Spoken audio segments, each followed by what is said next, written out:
Suddenly, the electricity bill skyrocketed.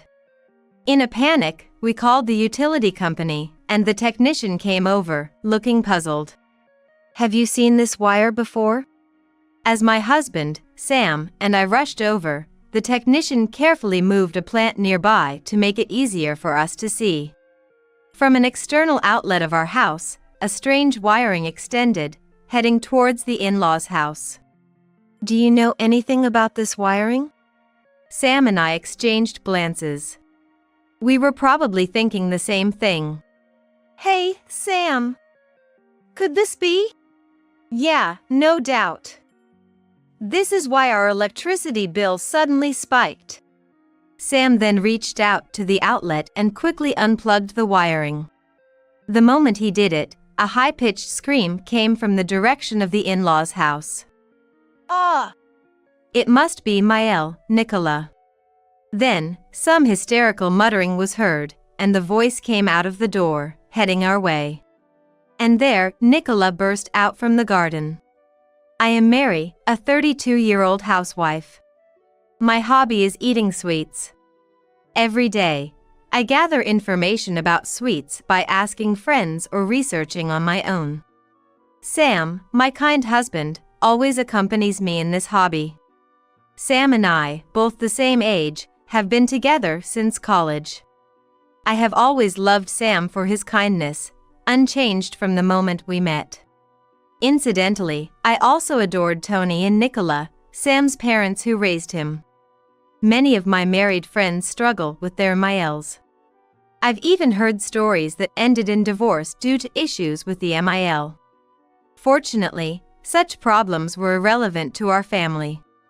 Nicola, who shares my love for sweets, always delights in the treats I bring over, and my Fael, Tony, though a man of few words, always gives a sense of comfort with his constant smiles. Both of them are dear to me, and I like them so much. Tony and Nicola now live about a 30-minute drive away. Not too close, yet not too far, just the right distance.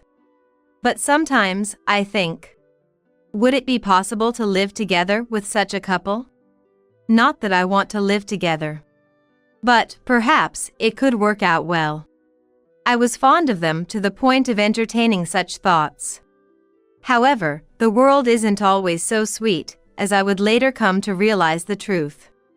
One day, I was baffled by the news Sam shared with me. "What? Tony and Nicola?" Turns out, Tony and Nicola were moving into the vacant house next door to us. I had assumed their in-laws' house was owned, but it turned out to be a rental. They were considering moving since their place was getting old. And when they found out the house next to ours was vacant, they set their sights on it. It was an unexpected close-distance living arrangement. I was instantly overwhelmed by anxiety. We had been getting along fine with Tony and Nicola, but would it continue to be okay? Living next door meant we could see each other every day if we wanted. I liked Tony and Nicola, but seeing them every day might be too much. But it was too late to say, "It's too close, so please don't move in."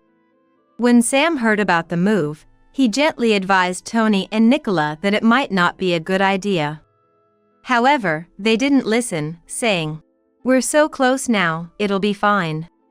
I wanted to kick myself for my previously optimistic thought that living together could be possible.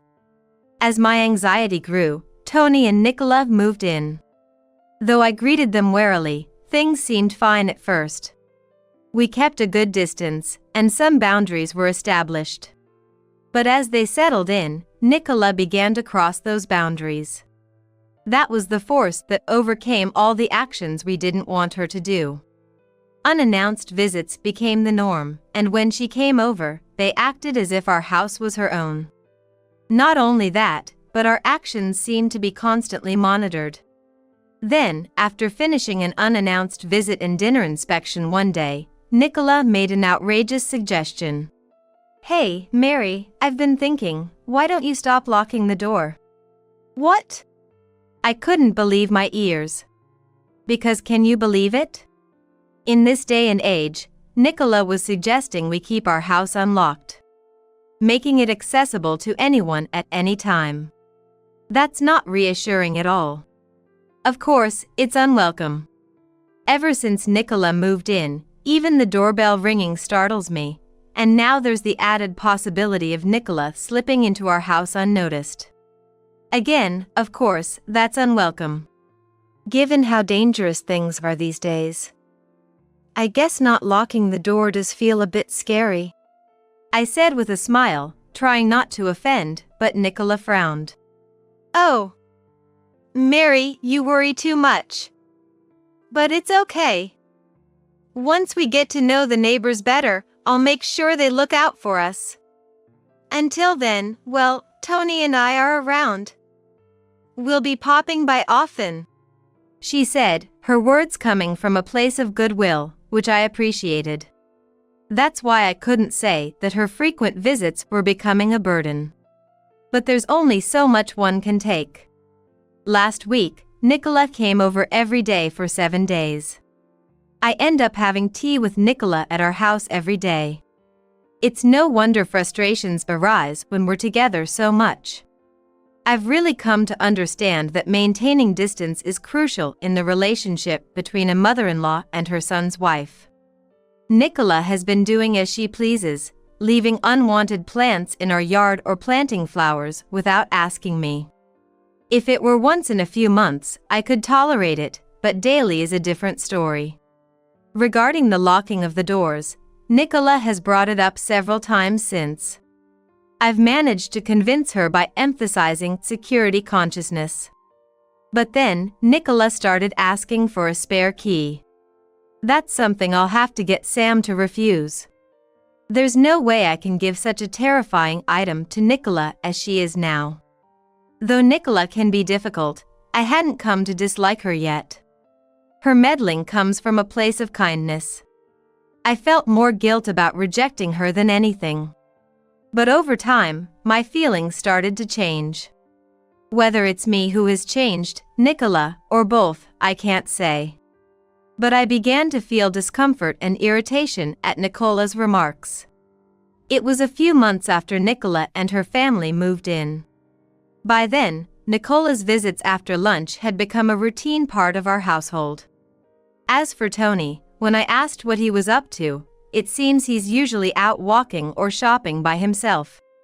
I suggested, "You could go with him." But she declined, saying, "Walking tires me out." Lately, Nicola has turned into a rather spiteful mother-in-law. When I make tea, she used to simply thank me, but now she always has a complaint: it's lukewarm or it's too weak. Whenever she opens her mouth, it's either gossip or criticism. Being with Nicola makes me feel negative. Yet, I can't just refuse her, so I nod along and force a smile. It's terrible, isn't it? The grass in their yard has been left to grow wild. I'm almost tempted to cut it myself. Nicola was passionately discussing a neighbor's neglected garden today. Then I called out to them. "Oh." She stopped talking suddenly, so I instinctively followed her gaze, which had turned towards the bookshelf. Perhaps she found a book that interested her. It would be nice if we could read together in silence. "Did you find a book that interests you?" I was about to stand up and head to the bookshelf when Nicola reached for something not on the bookshelf but on the shelf next to it. "Nicola! That's not okay!" I saw what she had taken and reached out hastily. But Nicola opened it with an unaffected expression. "Oh my! Just look at this, Mary. Didn't we overspend last month?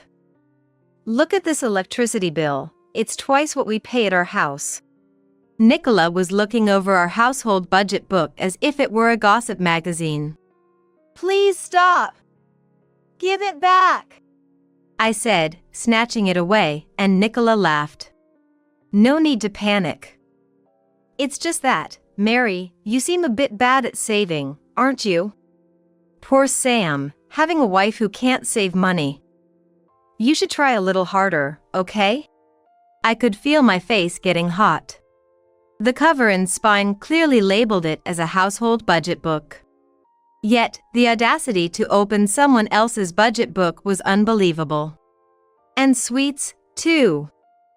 I love sweets as well, so I understand, but a wife who can't save shouldn't be entitled to sweets, should she? Nicola went on to criticize me for spending too much on groceries and unbelievable electricity bills. Then bragged about how good she is at saving. After a while, she seemed satisfied and left. After Nicola's departure, I was so frustrated that I couldn't stop crying. The stress might have been building up. I just can't take it anymore. I cried until Sam came home. Mom's words don't have to bother you. I know it's hard. I'm really sorry. I'll tell her not to come over anymore. Thanks, I appreciate it. After being comforted by Sam, I felt a bit better and decided to discuss something else. It was about the electricity bill. Just like Nicola pointed out, it was high. There hadn't been any changes, yet the bill had suddenly spiked these past few months. I was concerned, but dealing with Nicola had distracted me. Sam looked at the electricity bill and frowned. This is definitely strange. Yeah, isn't it? The next bill is coming soon, right? If it's still odd, we should contact the power company.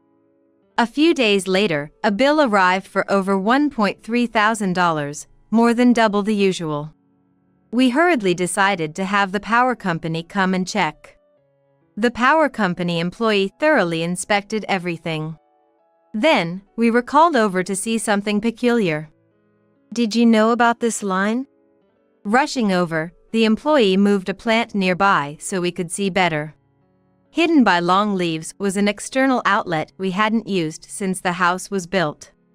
Having completely forgotten about it. From that outlet, as the employee had said, a wire extended towards the in-laws' house. Do you know anything about wire? Sam and I looked at each other. Likely thinking the same thing. Hey, Sam. This means... Yeah, no doubt. This is why our electricity bill suddenly increased. Just to be sure, we followed the wiring with the employee. Pushing aside hedges and overgrown weeds, we found the wire indeed entered the in-laws' house shed. We couldn't see where it connected from there, but it was clear the in-laws' house was involved. The employee's expression hardened. Should we call the police? No, it might come to that, but let's talk first. This house belongs to our parents. The employee, tense at first with the suspicion of electricity theft, relaxed upon learning it was a family home. Is that so? Then, I'll leave it to you. Thank you for coming out. We really appreciate it. We escorted the employee back to our driveway and watched him leave. After saying goodbye, we faced each other, thinking. Sam sighed deeply, holding his head. I'm sorry for having such a mom. Don't worry about it, or I can't really say that. What do we do now? Tony and Nicola were probably home, as usual. Should we go talk to them now, or plan a strategy first? Sam, hand over his mouth, walked towards the external outlet left exposed after the employee moved the plant. Earlier, the staff avoided the plant, so I could clearly see the external outlet. Thinking about it, Nicola placing the plant there might have been to hide it. It felt wrong to suspect her, but it seemed the only logical explanation. What's this connected to? Sam then reached for the outlet and quickly pulled out the wiring. Is it okay to pull it out? I just did. Thinking about them taking electricity from our house all this time makes me angry. Well, the employee is a witness. They can't talk their way out of this. If needed, we have that. You're right. I nodded in agreement. That's when it happened. Ah! A high-pitched scream came from the in-laws' house. It must have been Nicola. Next, some hysterical mumbling, then the voice moved towards the door and headed our way. Nicola burst out of the house towards the garden with force. Wow! She hadn't expected anyone to be there. Seeing us, Nicola exclaimed in shock. Oh! You scared me! What are you doing there? She came at us aggressively, so I stood my ground and replied. What about you, Nicola? Do you need something in our garden? You seemed quite flustered. Well, that's... Nicola awkwardly averted her eyes. Sam, holding the unplugged wire firmly in his hands, was right there. Nicola exclaimed, "Ah!" and tried to snatch the wire from Sam's hands. Sam twisted away, hiding the wire behind his back. What are you doing? No, that's my line. Sam held the wire in front of Nicola's face and said in a low, serious voice, This was plugged into our outlet.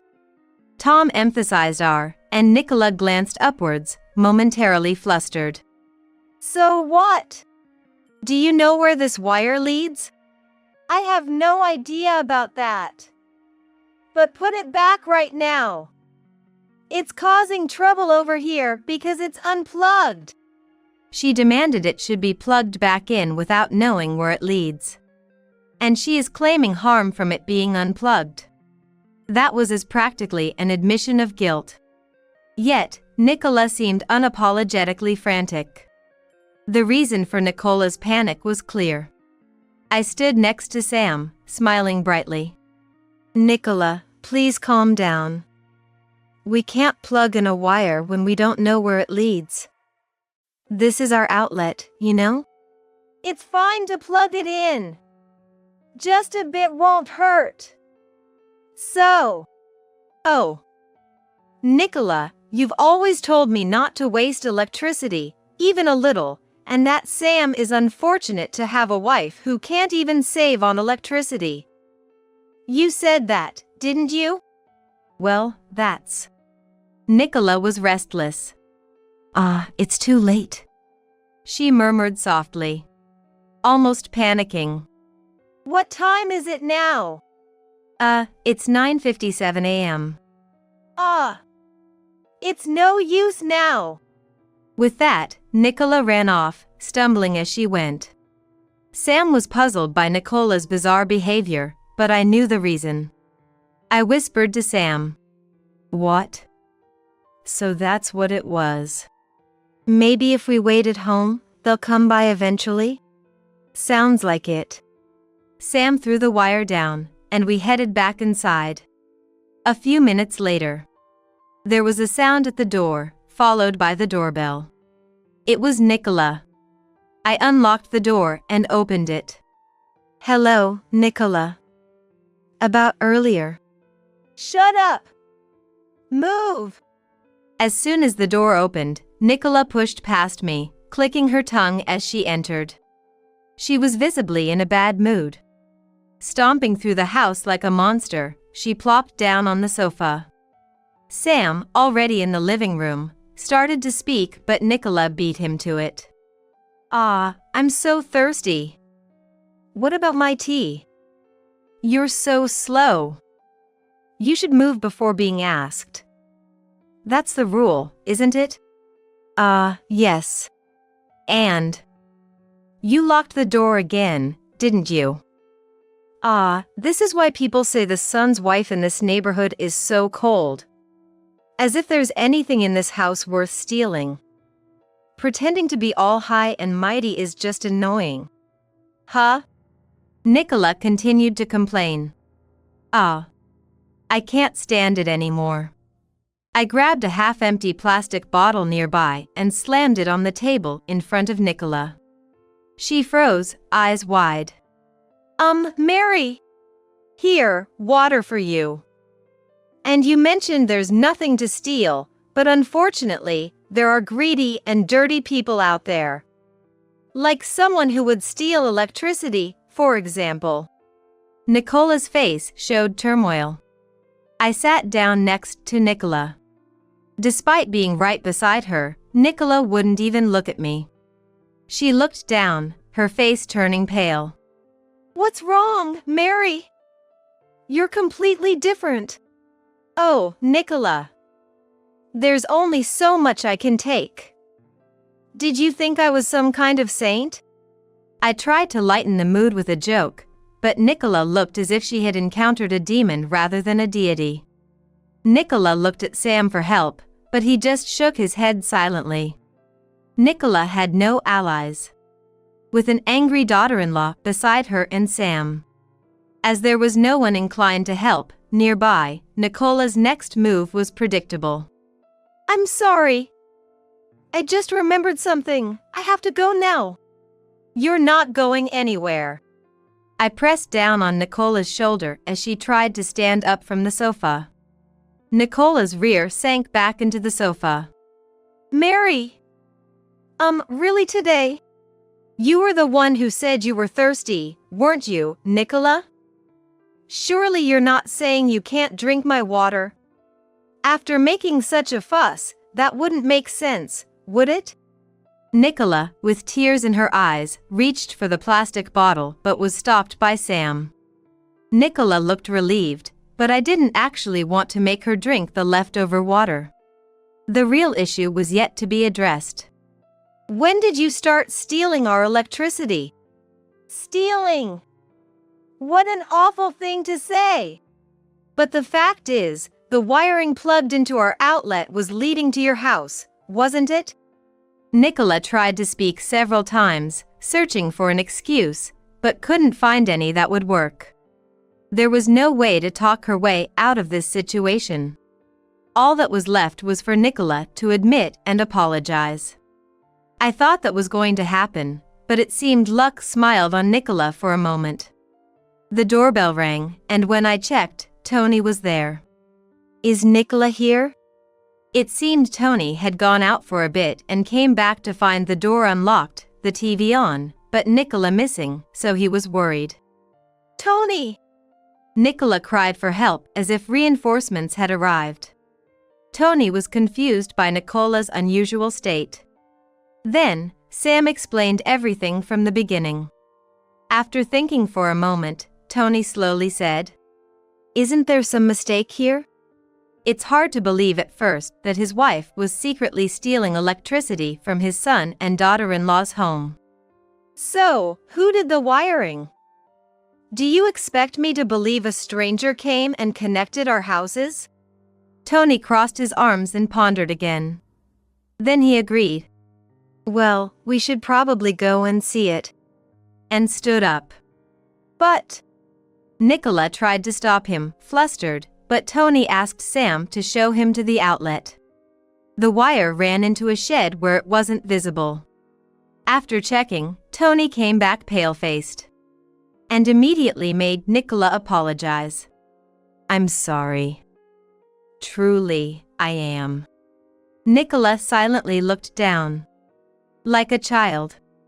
According to Tony, the wiring was connected via an extension cord to a battery and Nicola's computer. The battery was bought when they moved in. She was advised to charge it during cheaper, nighttime rates, and using it during the day was cost-effective.